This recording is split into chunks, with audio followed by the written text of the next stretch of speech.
Economy of Pakistan की एक नई वीडियो के साथ हाज़िर हैं। आज की वीडियो में हम पाकिस्तान की पॉलिटिकल इकॉनमी का जो दौर है 1958 से 1968 तक, इसको हम क्रिटिकली एनालाइज़ करेंगे। हम देखेंगे कि इसमें क्या पॉलिसीज़ बनाई गईं, क्या बैकग्राउंड था सिस्टम का और उसकी असेसमेंट करेंगे, क्रिटिकली एनालाइज़ करेंगे different political economic aspects of this era. First of all what is the background of this military regime.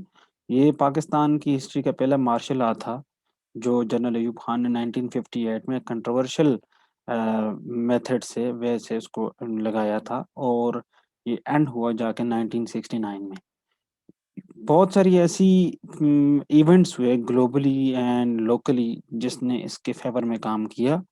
जैसे कि अगर हम इंटरनेशनल इवेंट्स की बात करें तो ये जो दौर था, ये ग्लोबल इकोनॉमिक एनवायरनमेंट में बहुत सारी डेवलपमेंट्स हो रही थी। एक्सेप्शनली फ़ेवरेबल कंडीशन थी इकोनॉमिक एस्पेक्ट के लिहाज़ से। बहुत सारे ऐसे कंट्रीज़ थे, दूसरे जो कंट्रीज़ थे जिनकी अंडर डेवलपमेंट थी, जहाँ पे पॉवर्टी थी, इनइक्वालिटी थी, वहाँ जहाँ पे आपके पास अंडर प्रिविलेजनेस थी, वहाँ उनको बहुत ज़्यादा एड दे रहे थे।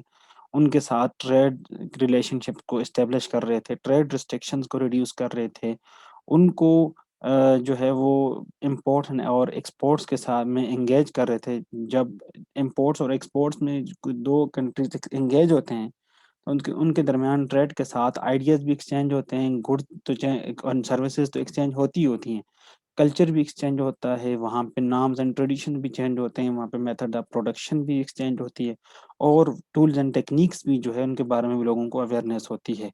तो सेकंडली जो इम्पोर्टेंट फैक्टर था जिसने इस मिलिट्री रेजिम को बूस्ट अप किया, वो था ग्लोबली कोल्ड वॉर का एक जो एनवायरनमेंट प्रिवेल कर रही थी बिटवीन यूएसए एंड यूएसएसआर।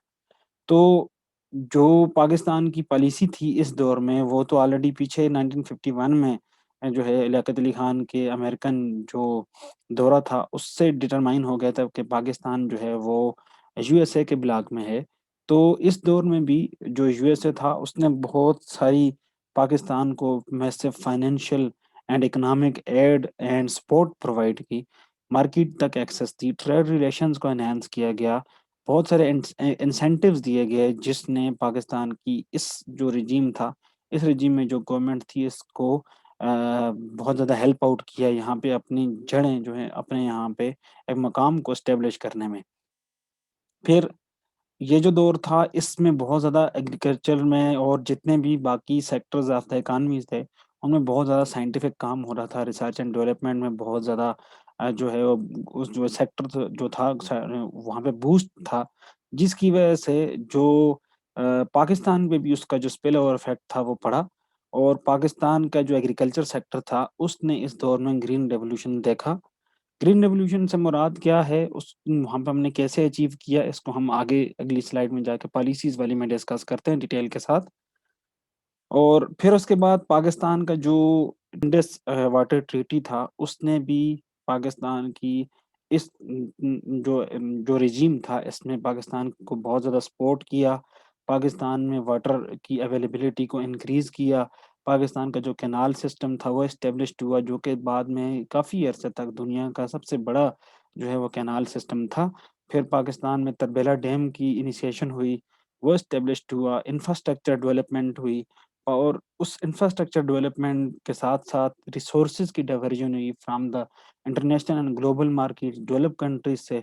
फिर tools and techniques, methods of production, science and technological advancement ने इस एग्रीकल्चर सेक्टर की परफॉर्मेंस को बहुत ज़्यादा एनहांस किया और उस परफॉर्मेंस के एनहांस होने से जो ये सेक्टर था, इसने ग्रीन रिवॉल्यूशन देखा। इस ग्रीन रिवॉल्यूशन फिर इस एग्रीकल्चर सेक्टर ने अब खुद तो डेवलप्ड हुआ, लेकिन उसने साथ-साथ बाकी जो सेक्टर थे, उनको भी पुल करके उनमें भी बहुत ज़्यादा इम्प्रूवमेंट्स लेकर आए because agriculture sector specially Pakistan की क्योंकि हमारी जो इकॉनमी वो एग्रेरियन बेस्ड इकॉनमी है और साथ-साथ जो एग्रीकल्चर सेक्टर है, वो इंडस्ट्रियल सेक्टर के लिए रॉ मटेरियल प्रोवाइडर भी होता है। वो इंडस्ट्रियल सेक्टर के लिए जो है ऐसे रिसोर्सेज़ प्रोवाइड करता है, ऐसे अपॉर्च्युनिटीज़ प्रोवाइड करता है सो कि वहाँ पे जो इनपुट्स प्रोड्यूस होते हैं एग्रीकल्चर सेक्टर में, उनको इंडस्ट्रियल सेक्टर यूज़ करके, वैल्यू एडिशन करके, उसमें मज़ीद डेवलपमेंट्स करके और अपनी जो सेक्टर की परफॉर्मेंस है उसको बहुत ज़्यादा एनहांस करता है। अगर हम policies in this first military regime की बात करें, तो आपकी जो इस दौर में जो हुकूमत थी, उसने ऐसी पॉलिसीज़ बनाई जो कि एम्बिशियसली एम कर रही थी कि आपके इकोनॉमिक डेवलपमेंट को एनहांस करेंगी। किसी भी इकोनॉमी में इकोनॉमिक ग्रोथ का एग्ज़िस्ट करना प्लस स्ट्रक्चरल चेंजेस का भी साथ-साथ इकोनॉमिक ग्रोथ के वहाँ पे जो है एग्ज़िस्ट करने को हम economic development in simple words कहते हैं। तो इस गवर्नमेंट की ख़्वाहिश ये थी कि इकोनॉमिक डेवलपमेंट के प्रोग्राम्स को शुरू किया जा सके और जो कि लोगों के दर्दी हैं उनको हासिल करने की कोशिश की जा सके। Because due to the dictatorship की इनिशिएशन से लोग जो हैं वो इतने ज़्यादा खुश नहीं थे। तो उन्होंने ऐसी पॉलिसीज़ बनाने की कोशिश की जो लोगों के दिलों में एक जो है वो रिस्पेक्ट का एलिमेंट जो है वो पैदा कर दे। फिर उन्होंने स्ट्रैटेजीज़ अडॉप्ट की, वो ये थी कि इनकम इनइक्वालिटी को ख़त्म करने की कोशिश की गई। इनकम इनइक्वालिटी को रिड्यूस करने की कोशिश की, किस तरीके से कि लोगों की सेविंग्स को इंक्रीज़ करने के लिए बहुत सारे स्टेप्स उठाए गए। सेविंग्स जब भी इंक्रीज़ होंगी किसी भी इकॉनमी में तो वो इन्वेस्टमेंट को लीड करेंगी। बेसिकली जब भी किसी इकोनॉमिक एक्टिविटी से इनकम जनरेट होती है तो उसको आप 2 मेजर प्रोपोर्शन में डिवाइड करते हैं कोई भी इंडिविजुअल। वो आइदर कंज़्यूम करता है या उसको सेव करता है। वो जो अपनी बेसिक नीड्स को अपनी डे टू डे नीड्स को पूरी करने के लिए जो प्रोपोर्शन इनकम का यूज़ करेगा उसको हम कंज़म्पशन कहेंगे और बाकी जो बच जाने वाला हिस्सा है उसको हम सेविंग कहते हैं। अब सेविंग किसी भी इकॉनमी में वो इन्वेस्टमेंट की तरफ जाती है। आप फॉर्मल सेक्टर में जाएँ या इनफॉर्मल सेक्टर में जाएँ। अब वो इन्वेस्टमेंट जो है वो अल्टीमेटली लीड करती है आपकी इनकम जी जनरेशन को और इन्वेस्टमेंट जो है वो कैपिटल जो है वो किसी भी इकॉनमी में इन्वेस्टमेंट जो है वो इन वहाँ पे कैपिटल एक्युमुलेशन में हेल्प आउट करती है और इन्वेस्ट कैपिटल एक्युमुलेशन जो है वो इंडस्ट्रियलाइज़ेशन का बैकबोन के तौर पे काम करती है। New new material, new new methods, new new machineries वहाँ पे आएँगी, जो काम वहाँ पे इंडस्ट्रियल सेक्टर का एक्सिस्ट कर रहा है, प्रिवेल कर रहा है, बहुत ज़्यादा आसान हो जाएगा। न्यू टूल्स एंड टेक्निक्स आएँगी, न्यू मेथड्स आएँगे, इनोवेशंस आएँगी, क्योंकि साथ-साथ दुनिया में साइंस एंड टेक्नोलॉजी का रिवॉल्यूशन आया हुआ था। साइंस एंड टेक्नोलॉजी बड़ी तेज़ी के साथ फ्लरिश कर रही थी। तो न्यू-न्यू डेवलपमेंट्स हो रही थी production techniques, processes and materials में एंड कैपिटल में, तो उसने जो है आपकी इंडस्ट्रियलाइज़ेशन के पेस को बहुत ज़्यादा फ़ास्ट किया। देन एक और जो स्टेप उठाया गया कि आपने इम्पोर्ट सब्स्टिट्यूशन करनी है। इम्पोर्ट सब्स्टिट्यूशन से मुराद क्या है कि आपने अपनी जो मुल्क में गुड्स एंड सर्विसेज़ जो फ़ॉरेन कंट्रीज़ से आ रही हैं, उनको आपने सब्स्टिट्यूट करने अपनी डोमेस्टिक प्रोडक्शंस के साथ। उन डोमेस्टिक प्रोडक्शन को एनहांस करने के लिए आपने अपनी डोमेस्टिक इंडस्ट्रीज़ लगानी है। जब डोमेस्टिक इंडस्ट्रीज़ लगेंगी, वहाँ पे गुड्स एंड सर्विसेज़ प्रोड्यूस होंगी। वो गुड्स एंड सर्विसेज़ प्रोड्यूस होके लोग अपनी बुनियादी जो ज़रूरतें हैं, वो इम्पोर्टेड गुड्स के बजाय अपनी डोमेस्टिक गुड्स से, सर्विसेज़ से अपनी नीड्स को पूरी करेंगे और इस तरीके से वहाँ पे इंडस्ट्रियलाइज़ेशन का फ़ेज़ जो है वो तेज़ी से बढ़ेगा, क्योंकि जितनी ज़्यादा गुड्स एंड सर्विसेज़ लोग अपनी डोमेस्टिक खरीदेंगे, उतना ही इनकम जो है वो फ्लो करेगी from household to farm sector, business sector और उनके पास ज़्यादा फाइनेंस आएगा, ज़्यादा पैसा आएगा, उसको वो मज़ीद इन्वेस्टमेंट करके मज़ीद जो है वहाँ पे प्रोडक्शन का प्रोसेस फ़ास्ट करेंगे। जो पॉलिसीज़ थी इस दौर में जो उठाई गईं, वो कैपिटलिस्टिक नेचर की थी कि आपने कैपिटल को डेवलपमेंट की तरफ लेके जाना है, आपने इम्पोर्ट रिस्ट्रिक्शंस करनी है एंड जितने भी आपके डिफरेंट सेक्टर्स हैं, उनको आपने tax and non tax concession देनी है। टैक्स कंसेशन से मुराद है कि आपने टैक्स रिडक्शंस दे देनी है, टैक्स रिबेट्स दे दे देने, आप टैक्स हॉलिडेज़ दे दें, वो और दूसरी चीज़ नॉन टैक्स कंसेशन से मुराद है कि आप सब्सिडीज़ दे दें, आप इंटरेस्ट फ्री लोन्स दे दें, आप जो हैं उनको ऐसे प्रोग्राम्स इनिशिएट कर लें कि जो उन पे बर्डन कम डालें, बल्कि उनको जो है वो इंसेंटिवाइज़ करें, उनको वो सपोर्ट करें। तो तीसरी चीज़ जो साथ में उठाई गई वो ये क्या थी कि आपने अपने एक्सचेंज रेट पे वर्किंग करनी है। एक्सचेंज रेट की जो ओवर वैल्यूएशन थी, उसको आपने जो है वो रिड्यूस करने की कोशिश करनी है। फिर एग्रीकल्चर सेक्टर की डेवलपमेंट के लिए कुछ स्टेप्स उठाए गए like land reforms, institutional strengthening and application of science and technology. Land reform से मुराद क्या है कि वहाँ पे गवर्नमेंट ने ऐसी पॉलिसी बनाई थी कि जो बड़े-बड़े लैंड ओनर्स थे, जिनके पास बहुत ज़्यादा तादाद में ज़मीन थी, तो उनके लिए ये पॉलिसी बनाई गई कि आपने जो ज़मीन का एरिया आपके पास जो मौजूद होना चाहिए, वो एक स्पेसिफिक थ्रेशोल्ड लेवल से कम होना चाहिए या उसके बराबर होना चाहिए। उससे ज़्यादा ज़मीन को आप ओन नहीं कर सकते। सो दैट कि जो इनइक्वालिटी प्रिवेल कर रही थी, जो इनइक्वालिटी एग्ज़िस्ट कर रही थी, जो आपके छोटे और बड़े काश्तकार हैं, छोटे और बड़े लैंड ओनर्स हैं, उनके दरमियान वो इनइक्वालिटी, वो डिस्पैरिटी जो है वो रिड्यूस की जा सके।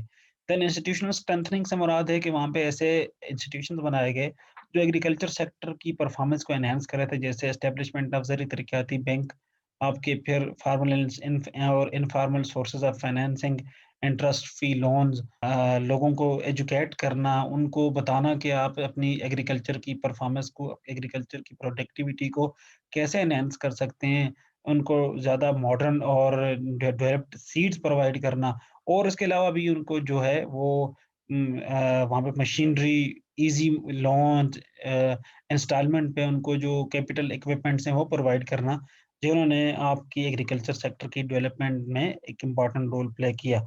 और साथ-साथ साइंस एंड टेक्नोलॉजी की डेवलपमेंट भी हो रही थी, तो साइंस एंड टेक्नोलॉजी की डेवलपमेंट होने के साथ-साथ न्यू-न्यू इक्विपमेंट्स, मशीनरीज़ भी बन रही थी, तो उनका ईज़िली एक्सेसिबल होना फार्मर्स तक, सो दैट कि फार्मर्स उनको यूटिलाइज़ करके अपने एग्रीकल्चर सेक्टर की परफॉर्मेंस को एनहांस कर सकें। Achievements in this military regime क्या हुआ कि आपकी जो ग्रोथ रेट थी, इकॉनमी की इकोनॉमिक ग्रोथ रेट, वो मोर देन 8 से 6.8% थी पर एनम। आपकी जो मैन्युफैक्चरिंग सेक्टर था, उस मैन्युफैक्चरिंग सेक्टर की आपकी परफॉर्मेंस जो है वो भी अराउंड 10% इम्प्रूवमेंट शो कर रही थी। एक्सपोर्ट्स इंक्रीज हुई bye 7% per annum. Agriculture sector की जो ग्रोथ थी वो मोर देन 6% थी। Then the next achievement, inflationary pressure is considerably below than 4%. अब इन्फ्लेशनरी प्रेशर है क्या, पहले आपको यह समझने की ज़रूरत है। इन्फ्लेशन कहते हैं किसी भी इकॉनमी में गुड्स एंड सर्विसेज की ओवरऑल प्राइसेस का परसिस्टेंटली राइज़ होना, हम इन्फ्लेशन या महँगाई या अफ़रात-ज़र कहते हैं उसको हम। अब इन्फ्लेशन जो है वो 2 वजूहात की वजह से हो सकती है। या डिमांड पुल इन्फ्लेशन हो सकती है या कॉस्ट पुश इन्फ्लेशन हो सकती है। डिमांड पुल इन्फ्लेशन का मतलब है कि जब आपकी डिमांड साइड से, जब आपकी लोग जो हैं उनकी wants and ability to purchase something की वजह से आपकी वो गुड्स एंड सर्विसेज़ जो कि वो अपनी ज़रूरियात को पूरी करने के लिए खरीद रहे हैं, उसकी डिमांड डे बाय डे उसके लिए वो ज़्यादा से ज़्यादा जो है वो वांट करें, तो उस वजह से जो डिमांड होगी वो इंक्रीज़ करेगी। वो डिमांड के इंक्रीज़ होना आपकी मार्केट में शॉर्टेज को क्रिएट करेगा, वो प्रेशर डालेगा प्राइसेज़ पे कि ज्यों-ज्यों मार्केट से चीज़ शॉर्ट होती जाएगी, उसकी प्राइस जो है वो बढ़ती जाएगी। इसको हम डिमांड पुल इन्फ्लेशन कहते हैं इन सिंपल वर्ड्स। फिर जो आपकी कॉस्ट पुश इन्फ्लेशन है, कॉस्ट पुश इन्फ्लेशन का मतलब है कि आपकी आपकी जो सप्लाई साइड फैक्टर्स हैं, जैसे कि कॉस्ट ऑफ प्रोडक्शन, जैसे कि कॉस्ट ऑफ रॉ मटेरियल, आपकी वेजेस, आपकी रेंट, जितने भी प्रोडक्शन सेक्टर में जो भी चीज़ें इन्वॉल्व हो रही हैं, उनकी प्राइसेस के इंक्रीज़ होने से गुड्स एंड सर्विसेज की जो फाइनल वैल्यू है, जो फाइनल प्राइस है, वो भी इंक्रीज़ होती है, तो उसको हम कॉस्ट पुश इन्फ्लेशन कहते हैं। तो अब इन्फ्लेशन जो है उसकी रेंज क्या होगी? इन्फ्लेशन को हम मेज़र कैसे करेंगे? इन्फ्लेशन को मेज़र करने के लिए हम जो मोस्ट कॉमन मेथड यूज़ करते हैं उसको हम कहते हैं consumer price index, CPI. Consumer price index जो है वो ये शो करता है कि आपके पास कंज्यूमर कोई भी एक इंडिविजुअल है, वो different set of goods and services consume करता है अपने उस day to day time period में, जो उसकी कंज़म्पशन बास्केट के अंदर होती हैं, वो अ, अपैरेल्स हो सकते हैं, फूड हो सकता है, शेल्टर हो सकता है और बाकी हेल्थ, एजुकेशन जितनी भी हैं। उन सब को जमा करके उनकी जो प्राइसेज़ हैं करंटली उनको सम किया जाता है और उन्हीं चीज़ों की प्राइस किसी प्रीवियस पीरियड में जिसके साथ हम कंपेयर करना चाहते हैं, उनको भी सम अप किया जाता है। फिर उनका जो करंट प्राइसेज़ थी उसका इंडेक्स लिया जाता है प्रीवियस प्राइसेज़ के साथ। तो इस तरीके से हमें कंज्यूमर प्राइस इंडेक्स मिल जाता है कि आज जो चीज़ जो आप खरीद रहे हैं, उसकी कल वैल्यू के मुकाबले में आज की उसकी वैल्यू कितनी ज़्यादा हुई है, उसकी जो वैल्यू का इंक्रीज़ होना है, वो इन्फ्लेशन कहलाता है। कि कल अगर आप एक पेन जो है वो ₹5 का खरीद रहे थे, आज अगर आप उसको ₹10 का खरीद रहे हैं, तो उसकी प्राइस में कितने परसेंट इन राइज़ हुआ है, दैट इज़ कॉल्ड इन्फ्लेशन। अब इन्फ्लेशन की रेंजेज़ हैं, आपकी बिलो 3 टू 4% जो इन्फ्लेशन है, उसको हम नेचुरल रेट ऑफ इन्फ्लेशन कहते हैं। फिर जो 5 टू 7 8% तक इन्फ्लेशन, उसको हम क्रीपिंग इन्फ्लेशन रेट कहते हैं। 7 टू 10 12% तक जो इन्फ्लेशन, उसको हम वॉकिंग इन्फ्लेशन कहते हैं। फिर आपकी 13 14 से लेकर 20% तक जो आपकी इन्फ्लेशन है, उसको हम रनिंग इन्फ्लेशन कहते हैं। और more than that up to 50% तक जो इन्फ्लेशन, उसको हम हाइपर इन्फ्लेशन कहते हैं। यहाँ पे हमारा कंसर्न जो है नेचुरल रेट ऑफ इन्फ्लेशन के साथ है, तो मैं आपको बता देता हूँ वो क्या है। नेचुरल रेट ऑफ इन्फ्लेशन जो है कि वो अमाउंट ऑफ इन्फ्लेशन, मिनिमम जो रेट ऑफ इन्फ्लेशन जो किसी भी इकॉनमी में एग्जिस्ट करना चाहिए। सवाल ये अराइज़ होता है कि क्यों इन्फ्लेशन को राइज़ करना है? एक तरफ हम बात कर रहे हैं कि इन्फ्लेशन बुरी है, फिर हम कहते हैं कि मिनिमम अमाउंट ऑफ इन्फ्लेशन को एग्ज़िस्ट भी करना चाहिए। उसका जवाब ये है कि आपकी इन्फ्लेशन जो है, वो minimum amount amount of inflation 2-3% inflation जो है, वो सर्व करती है as an incentive for the producer to produce more and more goods. क्योंकि प्रोड्यूसर को ये लग रहा होता है कि उसकी चीज़ की वैल्यू मार्केट में ज़्यादा से ज़्यादा बढ़ेगी with the passage of time, क्यों? Due to the prevailing inflation rate. लिहाज़ा उसको इंसेंटिव नज़र आता है, उसको प्राइस सिग्नल दे रही होती है, मतलब वो ज़्यादा से ज़्यादा अपने रिसोर्सेज़ को डाइवर्ट करते हैं प्रोडक्शन की तरफ और मोर and more goods and services produce करता है। तो इन यहाँ पे जो इन्फ्लेशनरी प्रेशर था, जो गुड्स एंड सर्विसेज़ की प्राइसेज़ राइज़ हो रही थी, वो अराउंड अबाउट 4% थी। फिर आपकी जो ट्रेड डेफ़िसिट था, वो अराउंड 6.7% था। Now what is trade deficit? Trade deficit is the difference between imports and exports. आपकी जो इम्पोर्ट्स और एक्सपोर्ट्स का जो डिफरेंस था, वो 6.7% के अराउंड था। एंड अचीवमेंट्स, लास्ट अचीवमेंट जो मेजर हम कह सकते हैं इस फर्स्ट मिलिट्री रेजीम की, वो है मल्टी डायमेंशनल ग्रोथ के। आपके एक सेक्टर को ग्रो नहीं हुआ, बल्कि उसका इम्पैक्ट जो है बाकी बहुत सारे सेक्टर्स पे भी साथ-साथ पड़ा है। फ़र्ज़ किया जैसे एग्रीकल्चर सेक्टर ग्रो हुआ है या इंडस्ट्रियल सेक्टर ग्रो हुआ है, तो उसका इम्पैक्ट जो है वो साथ में एग्रीकल्चर सेक्टर पे, साथ में मैन्युफैक्चरिंग सेक्टर पे, साथ में ह्यूमन लेबर सेक्टर पे भी पड़ा है, जिसकी वजह से इसको हम कह सकते हैं कि आपको मल्टी डायमेंशनल ग्रोथ देखने को मिली है। एंड एक्सटर्नैलिटीज़ और स्ट्रक्चरल चेंजेस थी। एक्सटर्नैलिटीज़ का मतलब है कि किसी भी इकोनॉमिक एक्टिविटी का जो है वो गुड्स एंड सर्विस की प्रोडक्शन है या कंज़म्पशन है, उसका जो साइड इफ़ेक्ट होता है उसको हम एक्सटर्नैलिटी कहते हैं। पॉज़िटिव इफ़ेक्ट होगा तो उसको हम पॉज़िटिव एक्सटर्नैलिटी कहेंगे, नेगेटिव इफ़ेक्ट होगा तो उसको हम नेगेटिव एक्सटर्नैलिटी कहेंगे। तो उन एक्सटर्नैलिटीज़ की वजह से वहाँ पे बहुत सारी स्ट्रक्चरल चेंजेस हुई। उस एक्सटर्नैलिटी इफ़ेक्ट ऑफ इकोनॉमिक है, जैसे वहाँ पे इंडस्ट्री लगी किसी जगह पे, तो वहाँ पे इंडस्ट्रियल एस्टेट बना, वहाँ पे हाउसिंग सोसाइटी बनी, वहाँ पे स्कूल्स बने, वहाँ पे रोड्स बने, वहाँ पे हॉस्पिटल्स बने, तो वहाँ से बहुत सारी स्ट्रक्चरल चेंजेज़ जो हैं वो आपकी इकॉनमी में आई हैं इन मल्टी डायमेंशनल ग्रोथ। अगर हम असेसमेंट ऑफ दिस रिजीम की तरफ आएँ, तो इस रिजीम ने में जो इकोनॉमिक एस्पेक्ट्स थे, जो आपके जितने भी अयूब खान की पॉलिसीज़ थीं, उन्होंने बहुत ज़्यादा रोल प्ले किया इस मिलिट्री रिजीम में इकोनॉमिक जो कंट्रीब्यूशंस थी उनको एनहांस करने में। अब अगर हम असेसमेंट ऑफ दिस रिजीम की तरफ आएँ, तो अयूब खान का ये जो एरा था, इसमें जो इकोनॉमिक कंट्रीब्यूशंस थी, ये स्लाइटली ओवररेटेड थी। कि आपकी जो फ़िगर्स थी, उनका जो है उनके साथ खेल के, फ़िगर्स में हेर-फेर करके, बहुत सारी चीज़ों को जो है वो ज़्यादा शो किया गया, जो कि इन रियलिटी इतनी ज़्यादा नहीं थी। लेकिन स्टिल इसने एक अच्छा जो है वो जो है वो रिलेटिवली एक्सेप्टेबल परफ़ॉर्मेंस दी। और अगर हम आगे रिजीम्स को जाके देखेंगे, तो आपको उन तमाम रिजीम से ज़्यादा बेहतर परफ़ॉर्मेंस अकॉर्डिंग टू मी जो है वो आपको इस दौर में नज़र आती है। फिर आपका इस इकॉनमी के जो है डोमेस्टिक रिसोर्सेज़ पे एम्फेसिस के साथ-साथ फॉरेन रिसोर्सेज़ की डाइवर्जन जो थी in shape of trade, in shape of loans, तो उसने भी इन शेप ऑफ एड उसने बहुत ज़्यादा रोल प्ले किया इस स्पेसिफिक पर्टिकुलर रिजीम में इकोनॉमिक परफॉर्मेंस को एनहांस करने में। फिर जो आपके पास इनइक्वालिटीज़ एग्ज़िस्ट कर रही थी, ये जो इनइक्वालिटीज़ एग्ज़िस्ट कर रही थी, ये inequalities with the passage of time जो है, अकॉर्डिंग टू दैट गवर्नमेंट जो उस टाइम की थी, वो ये कह रही थी कि हमने इनइक्वालिटीज़ को रिमूव किया। लेकिन इन रियलिटी अगर देखा जाए तो उन इनइक्वालिटीज़ ने वहाँ पे बहुत सारी जो है वो एक्यूट लेवल की इनइक्वालिटीज़ को भी क्रिएट किया, पॉवर्टी पे भी इम्पैक्ट पड़ा। लेकिन बहुत सारे ऐसे सोसाइटी थी पोर्शन ऑफ द सोसाइटी थी, लोग थे सोसाइटी के जिनको इसका इकोनॉमिक फ्रूट जो है वो उनको उनका फ्रूटफुल रहा उसके लिए ये दौर। इम्पोर्ट सब्स्टिट्यूशन थी, इम्पोर्ट सब्स्टिट्यूशन ने आपकी एक्सपोर्ट प्रमोशंस के लिए इंसेंटिव्स जो थे, उसको रिड्यूस किया। Agriculture was badly squeezed to benefit industry. और एग्रीकल्चर का जो एस्पेक्ट था कि हमने एग्रीकल्चर को सपोर्ट दी, उसको प्रोविज़न दी, उसको फैसिलिटीज़ प्रोवाइड की, लेकिन बेसिकली उसका जो मेन एम था कि किसी तरीके से इंडस्ट्रियलाइज़ेशन का जो प्रोसेस शुरू किया था, जो प्रो इंडस्ट्रियलाइज़ेशन पॉलिसीज़ बनाई थी गवर्नमेंट ने, उनको किसी तरीके से सपोर्ट किया जाए।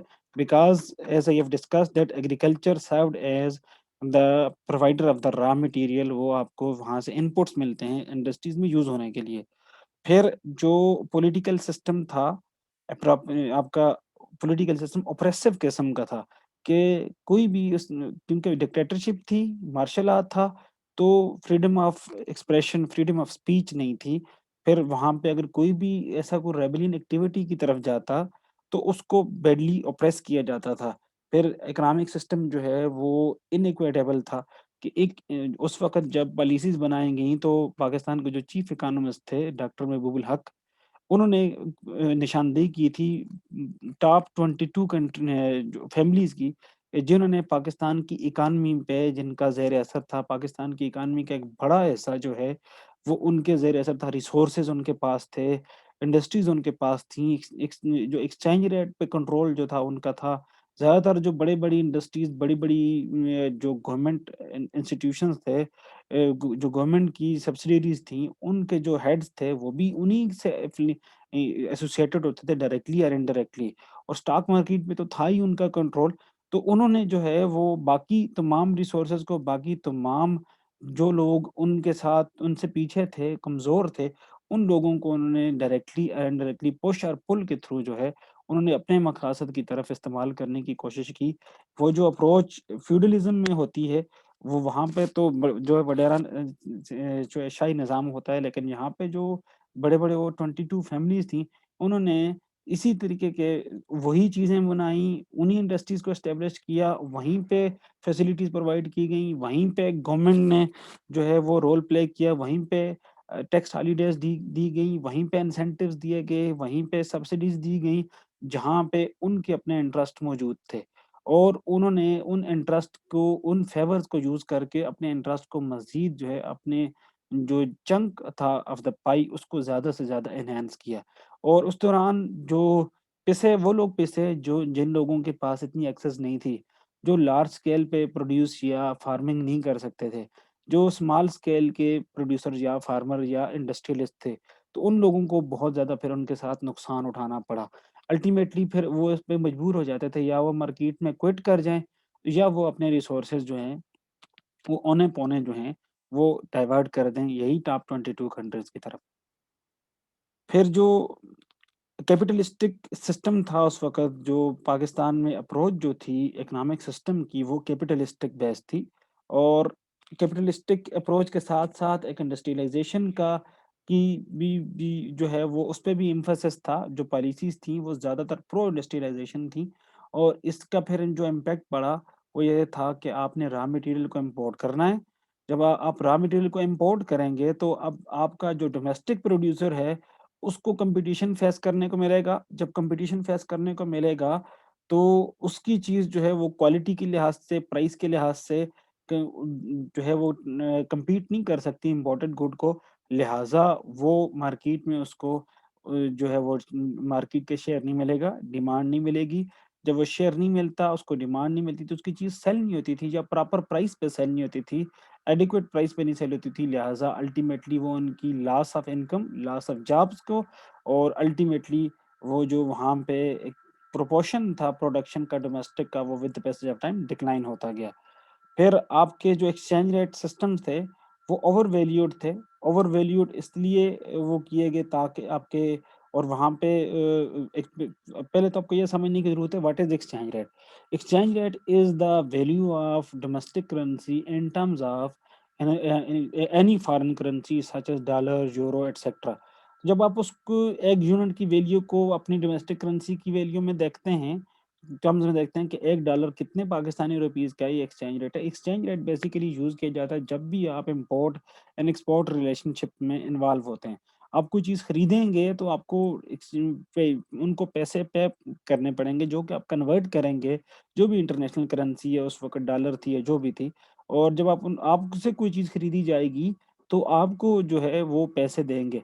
अब जब आपके पास तो इतने रिसोर्सेज़ नहीं थे, तो आपने ज़्यादा चीज़ें इम्पोर्ट करनी थी।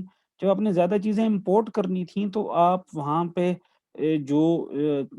आपके पास जो डोमेस्टिक रिसोर्सेज़ थे, उनको आप कन्वर्ट कर रहे थे। जो मनी थी डोमेस्टिक उनको आप कन्वर्ट कर रहे थे फ़ॉरेन करेंसी की में सो दैट कि आप पे कर सकें जो भी आप रॉ मटेरियल लेकर आ रहे थे, जिसकी वजह से आपका एक्सचेंज रेट जो है ओवर वैल्यू हो रहा था with the passage of time, वो इंक्रीज़ होता जा रहा था। फिर सबसे इम्पोर्टेंट बात कि जो सोशल सेक्टर था, सोसाइटियल बेस्ड जो सर्विसेज़ थी, एजुकेशन, हेल्थ, ये जो सेक्टर था, ये बैडली नेग्लेक्ट हुआ। वहाँ पे फंड्स एलोकेशन प्रॉपर नहीं थी, इनएडेक्वेट थी, जिसने एजुकेशन, हेल्थ, स्किल्स, ट्रेनिंग को ह्यूमन स्किल्स को इम्प्रूव करने के बजाय उनकी जो लेवल था उसको बैडली इफ़ेक्ट किया। जब वो बैडली इफ़ेक्ट होते थे तो फिर स्किल्ड लेबर नहीं होगा, एजुकेशन नहीं होगी, प्रॉपर हेल्थ कंडीशन नहीं होगी तो आपको स्किल्ड लेबर जो है वो आपको वहाँ पे उसका वो लेवल वो नहीं होगा जो फॉरेन में एक वर्कर या लेबर बैठा हुआ है।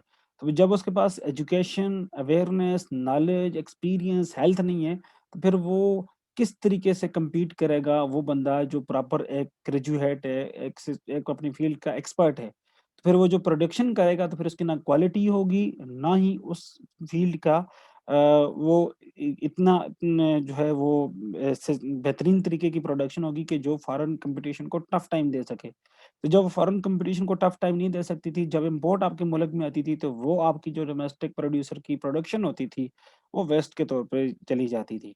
फिर आपकी जो रियल वेजेस थी, वो ड्रॉप्ड हुई। वेजेस जो हैं, वो आपके वर्कर्स को कंपनसेशन जो मिलती है अगेंस्ट देयर इकोनॉमिक सर्विसेज, तो वो वहाँ पे जो वेजेस थी, रियल वेजेस जो हैं डिक्लाइन हुई। रियल वेजेस का मतलब है कि आप आज की वेज को जो है वो पिछली किसी वेज के साथ कंपेयर करते हैं या आज की वेज में से आप जो है इन्फ्लेशन को जब आप माइनस करते हैं, तो आपको जो है वो जो वेज बच जाती है वो रियल वेज है। फ़र्ज़ किया मेरी वेज इस वक़्त अगर ₹1000 है, तो उस 1000 में से मैं जो करंट प्रिवेलिंग इन्फ्लेशन रेट है उसको मैं माइनस करूँगा। जब उसको मैं माइनस करूँगा तो मेरे पास जो बाकी बच जाएगी वो मेरी रियल वेज होगी।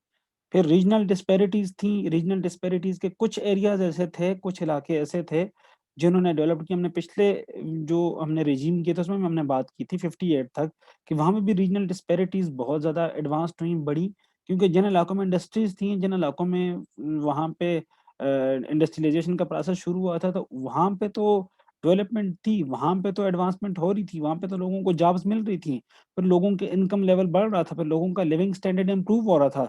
लेकिन जो फार फ्लंग एरियाज़ थे या ऐसे एरियाज़ थे जहाँ पे इंडस्ट्रियलाइज़ेशन का वो लेवल नहीं था, इंडस्ट्रियलाइज़ेशन स्टार्ट नहीं हो सकी थी, तो वहाँ पे फिर जो इकोनॉमिक डिस्पैरिटीज़ हैं, पॉलिटिकल डिस्पैरिटीज़ हैं और रीजनल डिस्पैरिटीज़ जो हैं वो वास्ट हो रही थी। और आपकी जो पार है, ज़्यादातर इकोनॉमिक पार वो लाई कर रही थी विद द लार्जर इंडस्ट्रियलिस्ट और द फ्यूडल्स और द लैंडलॉर्ड्स। हम कंक्लूजन की तरफ आएँ, तो कंक्लूजन ये कहता है आपका कि जो ये जो दौर था 1960s का, इसमें आपकी एक्सेसिव एम्फसाइज़ जो था, वो ग्रोथ के उस पे था। ठीक है, growth is a short term phenomena. Growth है क्या? ग्रोथ ये है कि जब आपकी गुड्स एंड सर्विसेज़ का बढ़ना और बढ़ते ही जाना, persistent rise in the goods and services, production of goods and services आपकी कंटीन्यूअस टाइम पीरियड के लिए होती है, तो उसको हम ग्रोथ कहते हैं।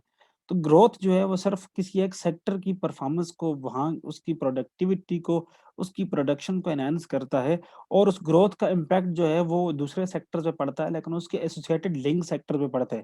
सपोज़ आपका इंडस्ट्रियल सेक्टर की ग्रोथ बढ़ेगी, तो इंडस्ट्रियल सेक्टर की ग्रोथ के बढ़ने के साथ-साथ आपका जो रॉ मटेरियल जहाँ से आ रहा है और जहाँ पे उसकी कैपिटल जहाँ से इम्पोर्ट होके आ रहा है या कैपिटल मशीनरीज़ बन रही हैं वहाँ पे या उसकी मैन्युफैक्चरिंग हो रही है या उसकी फिनिशिंग हो रही है या उसकी पैकेजिंग हो रही है, वो सेक्टर तो साथ में इम्प्रूव होंगे, लेकिन जो बाकी सेक्टर्स थे, वहाँ पे आपका उसका ट्रिकल डाउन इफ़ेक्ट जो है, वो इतना ऐसा नहीं पड़ेगा। ट्रिकल डाउन इफ़ेक्ट कहते हैं कि जब आपका किसी भी एक सेक्टर में, किसी भी एक इकॉनमी को आप जो है वो इफ़ेक्ट करते हैं, किसी भी इकॉनमी के एक सेक्टर को आप इफ़ेक्ट करते हैं, उसमें चेंजेज़ लेकर आते हैं, उसमें रिवॉल्यूशन आता है, उसमें प्रोग्रेस होती है, तो उसमें फ्लरिशिंग आती है, तो वो बाकी सारे उसका जो इम्पैक्ट है वो बाकी सारे सेक्टर्स पे भी पड़ता है, सराउंडिंग पे जो उसके पेरिफेरल सेक्टर्स हैं उन पे भी उसका इम्पैक्ट पड़ेगा।